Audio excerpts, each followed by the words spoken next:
Good evening everyone. Papasyal ko kayo sa may Balot.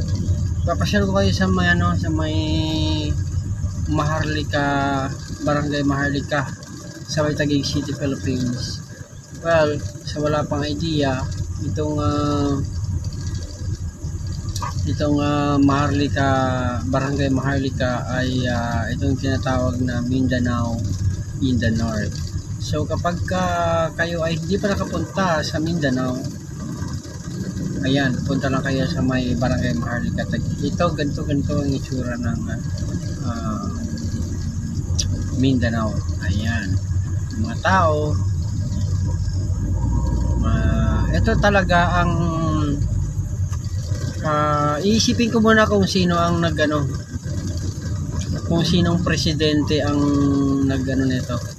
Merong presidente na nagano talaga sa mga Muslim na para dito sila tumira, no? Nakalimutan ko lang kung sinong presidente, kung si Erap Estrada ba, hindi naman si Ramos, sino kaya, si Gloria Arroyo, sino kaya ang presidente, no? Si Marcos, alam, pagkakalam ko si Ferdinand Marcos ang nagano nito na dito titira ang mga Muslim. So binigyan talaga sila ng place. So ito na nga yung Barangay Maharlika. Ayan, sa may katabi na to, Lower Bikutan, Upper Bikutan. Ayan, sa may Western Bikutan. So yan ang naman ay Barangay Maharlika naman, no? Diyan na yung katabi niya si Lower Bikutan at si Upper Bikutan. Alright. Yan, so ang ating Maharlika Avenue ito, ayan ang ating tinatahak, no? Alright, so iikat lang tayo, masyal tayo. At least masulyapan nyo kung anong sitwasyon during night dito sa may Barangay Maharlika. Meron din sa Quezon City, actually meron ding Barangay Maharlika, no? Ayan. Okay, yan, I love Taguig.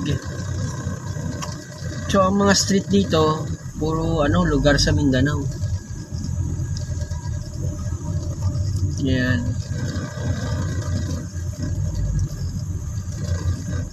Yung mga tao, ano oras na? 11 o'clock.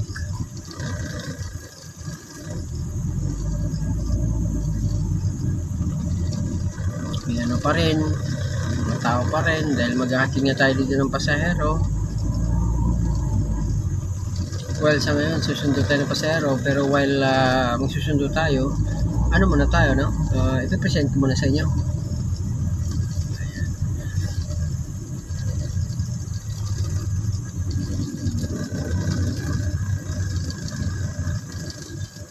So kapag umaga, makikita nyo yung mga tao dito ay yung mga Muslim, nakadamit sila ng kanilang usual dress nila,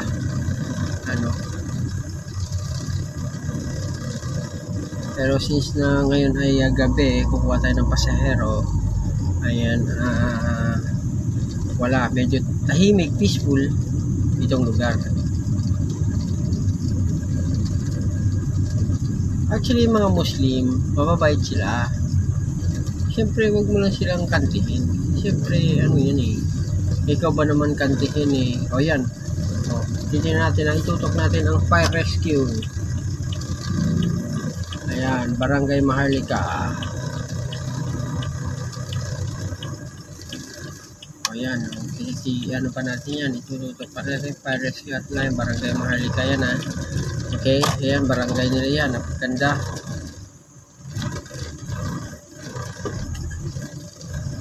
Ayan.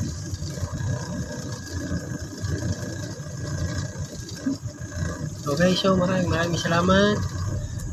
Sa yung mga iski-iski nito na medyo madilim. Pero yung pinaka main road, Mindanao Avenue, liwanag naman. Papasok tayo sa mga madilim-dilim tulad ng Tawi-Tawi, tulad ng Marawi, Mangundato, Ulu, Kaya mga madidilim. Ito, tingnan natin. Papasok tayo dito. Ayan, tawi-tawi. O, tingnan mo.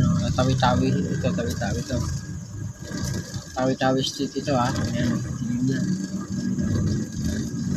Kaya kung ikaw kaya kung ikaw papasok dito, kailangan wag ka magpahalata na baguhan ka. Kailangan parang deadma lang. Kunyari makita ka dyan, wala, deadma lang, may mga tao na dyan, usual lang. Kasi kapag kayo ay ito para sa inyo to mga guys, no, sa mga nanonood sa akin, no. Ito ay para sa inyong kaalaman, at may idea kayo kapag pumasok kayo sa may Maharlika, barangay Maharlika, parang wala lang yung mga tao. Huwag pansinin kung yan nakadress dyan ng Muslim, kasi yung kultura nila, huwag mong pansinin. Kasi kapag once na tingin ka ng tingin para kang bago, siyempre malalaman nila na hindi ka taga riyan, di ba? Patay mali siya baga, ganun lang. O, di ba, puro madidilim, di ba? Ay kung ikaw kakapasok mo lang dito, ay bago ko ngayon. Ayan, tulad naman ng mga pampublikong sasakyan, marami din naman. Yun nakadress pa siya gabi na. So maraming salamat na ulat ko naman sa inyo ang Barangay Maharlika, which is the Mindanao in the north. Ito ang Barangay Maharlika, just to put on the record. Marami ditong Muslim sa ibang bansa. Wag niyo to basta-basahin ang Barangay Maharlika. Nandito ang mga reyna, nandito ang mga prinsipe, nandito ang mga dato. Hindi mo mahalata na dato, hari, prinsipe. Hindi mo sila mahalata, pero nandito, so put in the record, nandito sa Barangay Maharlika. Okay, so mga bigati ng mga Muslim nandito, pero hindi mo mahihilala, hindi mo sila mahalata. Yun, simple lang sila, pero tandaan nyo, talaga yan, nakadamit talaga sila ng kanilang kultura. Okay, so maraming salamat sa inyong panonood, at nakapagati na naman ako sa inyo ng panibagong idea na sa mga hindi pa nakakalam. Yan, nandito ang mga dato, prinsipe, hari ng kanilang mga tribo, kanilang mga lugar doon sa Mindanao. Okay, so have a good moment while watching on my channel.